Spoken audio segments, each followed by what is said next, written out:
live? Yes, good morning. Yes, welcome to the Uncut Sports Show, the most politically incorrect sports show in the world, actually. Well, it's the only sports show where you don't have to make weight to come back every week. That's right. Speaking of not making weight. Yeah, Dana White, he looked at Nate Marquardt and said, "You didn't make weight and we cut you." Nigga. Yeah. And I'm going to tell you what, for Dana White's looking good. Because in his Twitter video, it looks like he's starting to slim down a little bit. Stop. That was that Funhouse mirror. No, I don't know, dude. You need to watch his Twitter thing. Is he doing PSX 90? PSX? I don't know what the shit is called. I don't need that, son. I go to weight room. Anyway, UFC versus tonight. For everyone that's heard, Nate Marquardt didn't make weight. There's a rumor that he was close to 181 pounds. Then the other rumor was he could have made weight. The other rumor was he was on PEDs. The next rumor was he wasn't on PEDs. To me, he has a history, and a history is one strike of using PEDs trying to gain weight. Because from what I was told, he was a little dude and moved up to 185. Right. And now he tried to cut back down to 170. I mean, it all falls under the same category. The bottom line is that you fucked up. You fucked up. I mean, Nate Marquardt did something. We don't know if the fact that you didn't make weight and now you've got Czech Congo being your headliner and Dana White's like, I'm fucking, as Jimmy laughs about it. But, you know, in Czech Congo, no offense to Czech Congo, because if you rolled up in this house, I'd be like, what's up, Czech? No beef here. But when you're the headliner of a UFC event, that's not fucking good. Yeah, you got to come correct. You got to come correct, and Marquardt did not do that, and it fucking probably pissed Dana White off. I mean, if that or something, he failed something that was really fucked up. Here's my question to you two. When we talk about being pound for pound the best fighter, but does it make you look worse when it's like, wow, I can't win at this weight, let me try to move to another weight to try to win? Does that like Kenny Florian obviously wasn't getting shit done at 155, so he's like, fuck it, I'm cutting to 145. Cut the 145 and look good. Now if he cut the 145 and got his ass whooped, does that tarnish it and just make it look like he's trying to find a place to win? Yeah, in my opinion. I mean, what do you think? Yeah, Jimmy? I mean, now stop before Jimmy speaks. I just want everybody to know that Jimmy earlier today, off camera, and this is a fact, okay? What did Jimmy say, George? Well, first off, Kevin's like, here's a computer, you can look up anything you want. He goes, I don't need a computer. I know everything. This motherfucker knows everything. He's fucking Einstein Zach. Okay, he didn't need the computer. He's like, nigga, why are you giving me a computer? He even knows Dr. Zach. He knows 80-year-old dudes who can dunk. Yeah, I heard you know 80-year-old dudes. Yeah, that guy can get up, man. And can cross over and shit. Yeah, exactly. Okay, now could you... But anyway, with the exception of Randy Couture, who seems to be the only guy who successfully bounced around in weights. Yes. I mean, he held the belt at 205? He held the belt at both weights. Right. At one point. I mean, besides Randy Couture, who is just a thing unto himself. Right.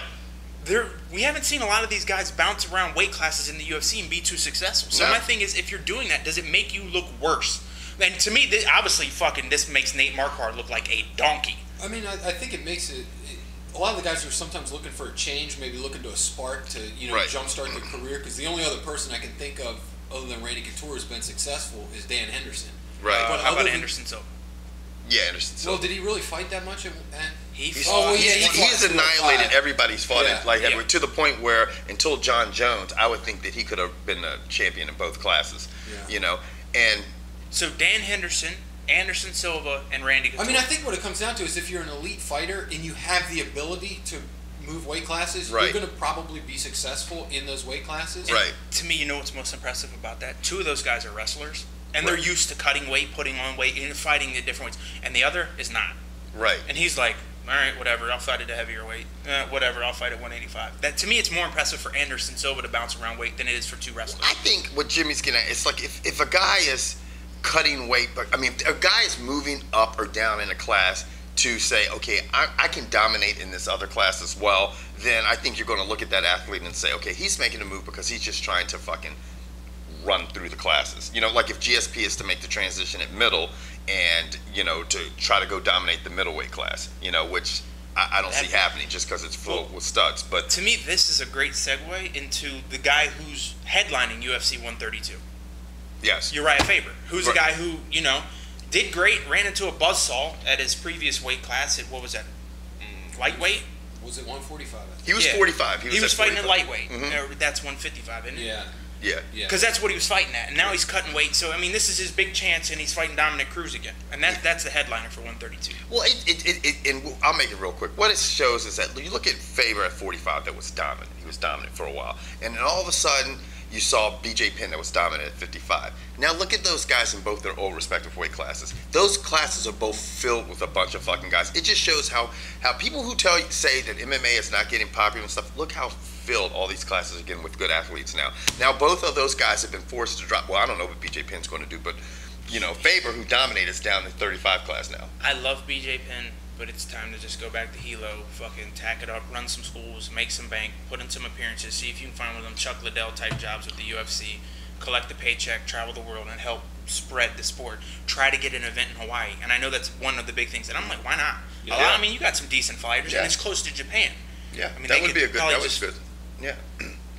Float over. Meanwhile. So anyway, let's start with the 132 card. Okay, the 132. Okay, so first we've got Dennis Siver versus Matt Wyman. If you guys don't recall, Dennis Siver.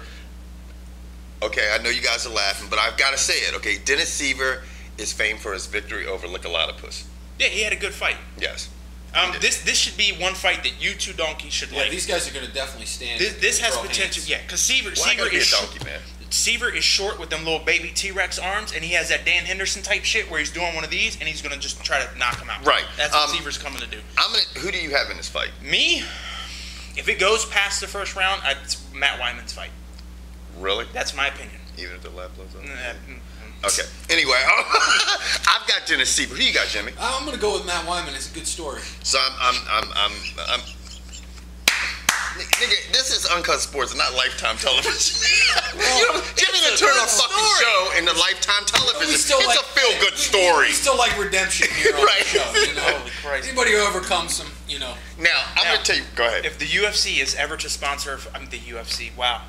If the Uncut Sports show could ever afford the $30,000 price tag it would to be to sponsor a fighter, this would be the one I'd want to sponsor. Right, and this is the shirt he'd be wearing. Hung Dong. Look, man, I'm telling you what, Dong Young Kim, this is a fighter who's undefeated in the welterweight class. We love him. He's had a great showing as of late, and the Dong comes hard. Right, but now the Dong's running into a stiff opponent. With two testes hanging right here. With fucking Carlos Condit. Yeah. And I think the three of us have come to a conclusion that the winner of this then has to fight the gatekeeper of 170 to who is try John Malkovich. Yeah, to get a shot for the belt. Right. So we think, now here at the Uncut Sports Show, we think it's fucking hearsay. James, you might want to roll the disclaimer because we haven't rolled that in a while. So we think the winner of this is going to fight John Fitch, and then the winner of that should fight GSP again. Who do you have winning the That's if GSP wins. Long Dong versus I'm going with the Dong. I will never even the Dong could be fighting. Never fight against the Dong. Yeah. Don't go against the Dong. So that's who I'm going with. You know what I'm saying? Because that's He could be fighting Godzilla. I'm going with the Dong, not just because he has fought Godzilla and he fucking bent him over. Yeah. Well, he even bent Chuck Norris over. I think. Right. He bends everybody over. I tell you who he's not. He's got a new movie. He can't fuck with Siegel. He will teabag Siegel. No. Siegel's too big. The Dong will teabag Siegel. Steven Siegel versus the Dong. I don't want to see. Now, speaking of dongs and stuff like that and teabagging, Tito Ortiz, who is no longer with Jenna Jameson. You know what? Hats off to you, dude. I hope you resurrect your career. I hope you have a good showing. I don't think you can win this fight, but I hope you earn another fight in the UFC. Right. Now, this is probably, would you guys say the healthiest he's been? I mean, he's making the fight up. On admission, it's definitely the healthiest he's been. Mentally and physically. Now, still got a week left. Yeah, now we're saying this. What is today? It is Sunday, June the 26th. Okay, so we still literally have 5 days, before this shit. And something fucked up could happen because Tito has run into a string of bad luck right up leading to his fights. Now, but it's pretty good. It's not the avians or anything. Nothing can distract this man. Okay. Was just fucking 5 days. How do you marry a porn star? Huh? How do you marry a porn star? And it's not like a D-list porn star who got banged once or twice. You married one who has seen more cock than a urinal. Seriously. How do you fuck her any better than that motherfucker? I mean, look, for you people who caught that Tito Ortiz pick, let me ask you something. It's what I'm gonna tell you what it is, okay? It's what's on your bucket list? Not getting a porn star. What the hell was that? That guy came across the water. What's your camera? What is on your bucket list? Shit, I can't say on here. Okay, but it could have been on Tito's bucket list, and you know what? It could have just gone a little bit further. You know? Yeah, the bucket list, though, is something you're supposed to do and then forget about it and move on. That's a good point. He's got 2 twins. Einstein has spoken, huh? Yes, he's got 2 twins. That shit ain't going anywhere for at least 18 Yeah, years. exactly. The checkbook's open. Yeah, I know. That's about why he's that. fighting. Yeah, that's true. Because Denny's ain't paying. Yeah. He'll probably fight Ken Shamrock again here in 4 years. He might be fucking Dan Severn. Anyway, my money. My money's on Ryan Bader. My money's on Ryan Bader as well. Yeah, money's got to be on Bader, but I wouldn't mind seeing Tito pull a vintage performance. Yeah, I just think that when you match these two guys up, I think right now Ryan Bader is the younger, fresher athlete. Oh, He's definitely. a great wrestler. All of Tito's strengths he has as well, maybe even better. And you know what? Until John Jones, he looked pretty. Tito was Ryan Bader was the best fight we've seen against John Jones. Yeah, he was. I mean, he still lost, but it was definitely the best fight. Who do you think's the best opponent Jones has faced? I have to look it up. I don't think that was it, though. Your mom, because she worked that motherfucker. Probably. She likes the big Till she black went ones. out to win, I know. That's it. Now, moving on to what probably will end up being the fight of the night, because you got two guys that just don't give a fuck. They're both Don't the kind get up, don't leave. Yep. Stay on the sofa for this one. Dude, the best fight versus John Jones was Matt Hamill. Matt Hamill beat him. What? Mm-hmm. Yeah. I didn't hear any of that. I didn't hear anything Anyway, either. yeah, Wanderlei Silva's fighting Chris Lieben, and Chris Lieben is shockingly come out and said, you know what, I don't like fighting anymore. He's like, he says he used to fight because he liked to fight. Now he fights to show kids in his school, if I can do it, you can do it. It seems like he's turning a leaf, but it seems a little late in your career. Well, that's fucked up, because I was just going to say that Wanderlei Silva and Chris Lieben are both examples of guys that just fight like to fight. Like, you see some guys that are like, okay, man, I got pushed around, and they get into MMA or martial arts, and you see some guys that basically start training for it, and then they get the itch to maybe do a fight. And then you see some guys that just on the street, grew up like when I used to bounce, just used to like to fight. There's always used to like to fight, and you're like, you know what, man, I don't know if I want to tangle with this cat, because this motherfucker is I'm going to be fucked up matter. Even if I win, I'm going to get fucked up. I think Wanderlei, if he could, he would fight every week. He don't need to train. He just wants to step in the ring and fight somebody. He wants to fight. Yeah, well, I mean, he ducked Brian Stan, so I would. But he had a legitimate reason for ducking Brian. So didn't he say because he was an American war hero? He didn't. Yeah, and didn't want to fight him on the 4th of July or whatever, the Memorial holiday. That's Right. horseshit. If you like to fight, you like to fight. Who gives a shit? That's like why are you fighting letting the Anderson political Silva on stuff get Carnival. away? Okay, I guess that's not a good analogy. No, it is for the Brazilians. So, who do you have winning this fight? Dude, I don't flip a fucking coin. To Wanderlei. be honest, I got Wanderlei. And you know what? It was very close until you just told me that he's fighting for kids now and stuff like this. And if your head's not in the fight, Chris Lieben's lost his edge. yeah. And his edge was literally just punching people in the No, face. maybe his edge is to tell Wanderlei some shit like that so he can create I'm this gonna fucking. tell you what. This could be a Scott Hands of Stone Smith type. He rocks Lieben. Lieben's falling away. Wanderlei comes in for the kill, and if Lieben throws that left hand and hits he will knock Wanderlei. I mean, the best thing Wanderlei has is that thick ass fucking skull in Now, his. I'm going to tell you what we're going to do on the comment board. What? Mix. We know. Ray Mix. There you go, Einstein Whitey spoken. McWhiterson. We want to know here at the Uncut Sports Show, what color do you think Chris Lieben's hair will be? I'm going with blue. Yellow. Green. You going blue, yellow, green? Motherfucking Skittles. Yes, son. Anyway. Rainbow flavor, bitches. Oh. Okay. Uriah Faber has 3 losses. Will he avenge himself here and get back on the right track and try to get back to his winning ways and then be the bantamweight champion? I mean, that's a tall task. Dominick Cruz is fucking nasty. Dominick Cruz is nasty, but okay, let's look at some things real quick. Okay, the bottom line is this. Dominick Cruz hasn't lost since March of 07. Dominick Cruz has not lost since March of 07. But the key thing is who did he lose to? Motherfucker, okay, here's the thing. We don't know anything about this weight class, Right. so does it matter? No, but I'm just saying his last loss was to Uriah Faber. Yeah, but to me, Uriah that's in Faber, 07. he's got a lot of mileage 8, between 9, 07 10, 11. and now 011. Right. His last few fights have been questionable. Right. This is the thing where it comes down to. It comes down to the mental edge. Okay, Faber probably has the mental edge on Cruz because of the one victory he had over him. But Cruz has had a lot of success in the last 4 years, where Faber has probably had a little bit of the opposite. He's struggled, as of late. I mean, he hasn't looked like shit, but he's just struggled because he's gone up against some good guys. So he kind of has that disadvantage mentally. This could be fucking fireworks, man. This looks like Dominick Cruz's first fight in the UFC. So let's see if the stage gets to him, the lights, the bigger crowd, a lot more noise, the hype. Because Faber's going to have the crowd advantage. And it's not just, it's one thing to headline a WEC event, and then it's one thing to headline a UFC event and fucking Las Vegas. Well, let's face it, that's the home of the UFC. So this is going to be Dominick Cruz's coming out party. Maybe Faber, since he's doing this shit, maybe he needs to change his name from the California Kid to something different, like Urijah Lightsaber Faber. Was he fighting a dong? That didn't work? You didn't like that? Lightsaber Faber? What do you guys think? Our UFC 132 coverage is done. And speaking of, how was your weekend, man? My weekend was fine. Where'd you go? Jesse and I went up to Atlantic City. Her parents have a beach house in OC, New Jersey. Let me tell you what. You and I have gone on a road trip to the Dirty Jers. You ain't seen shit till you walked on the boardwalk. Where did you go? Okay, where did you go? Didn't you say you were going to Caesar's Palace? Yeah, we went to Atlantic City after we were in the Dirty Jers. So did the you other go part to see a show in Caesar's Palace? Well, I saw a show. I videotaped it. You want to see it? Well, why don't you roll it for us real quick?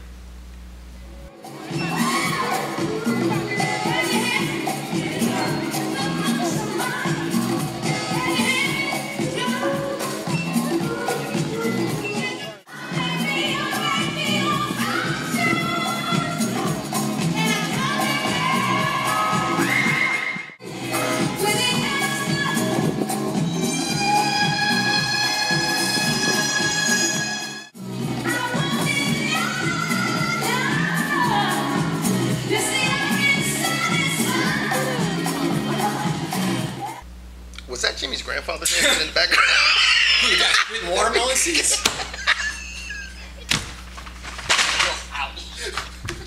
What the hell? Can't fall out of his wheelchair. There he is, right there. That's the type of stuff I got to see. And trust me, whatever they were on, I want half of that. Oh my God! I was ready to. How long did you watch that shit? 5 minutes. I only taped a minute and a half. Dude, trust me, I was ready to walk by it, and Jesse's like, "You need to tape this." Let me tell you something. Don't ever call Jimmy the Jew when you were too cheap to buy a ticket to go inside the fucking palace to watch a real show. That show's way better. Okay. Anyway, okay, now. Hold on. My favorite line of my trip. What was? Atlantic City, or Atlantic City Boardwalk, where the homeless come to play. Did Jesse come up with that shit? That's why up I to you, love Jesse. Well, you know, we thought we were going to get away from fighting, but we just cannot get away from fighting because we're actually going to get to win. Did you know there was the Ladies World Cup is coming up? Well, people asked us to cover some soccer. Mm-hmm. And then the men, Freddie Adu finally came out of his coma because we all thought they were looking for him. We thought Freddie Adu was the next coming of Pele, and he had 2 assists. Right. He looked good. And the U.S. get out to a 2-0 lead on Mexico, and they said, "Okay, Holmes, we're gonna play now," and beat the motherfuckers 4-2. Yeah, that's like being up 21-0. How they fucking lost that? You know what I'm saying? They're saying U.S. soccer. They were saying Mexico's pressure. They said Mexico's just. They like it. And you know, to lose to Mexico, it's not a bad thing, but just to give up the way they lost, to be ahead and then lose that. 9 minutes into the match, you score a goal. Let's face it. In football translation, that's like scoring. That's like kicking off to the team. They fumble and you pick it up and score a touchdown. That's a good point. That's how quick it is. It's amazing. It's like literally being up 21-0 and losing 42-21. Now, what about the NBA draft? Speaking of other sports, the fuck is that? Dude, I love the guy who was literally 26 years old. He told the did you hear about this guy? 21. This motherfucker told people he was 21 years old. He's 26. I didn't draft him. You know what I'm saying? He just got his AARP card in the mail. This motherfucker's trying to way to go, Minnesota. Someone should get fired for that one. Who did not do their advanced research? Well, it's kind of hard. I don't know exactly if they have birth certificates. Then how'd they find out? How'd we find out? Someone carbon dated that guy. Carbon dated that guy. Einstein has once again spoken. Jesus Christ. Anyway, there were a lot of other things going on besides fighting, but none really relevant enough for us to. And it's always like this in June and July because, you know, NBA season ends. We're waiting for football season. We're waiting for football season. And NBA season might not even start. Yeah, and owners are talking about y'all need to give up $160 million to the players. Yeah, and all these new cap things. It's going to be very interesting football season. But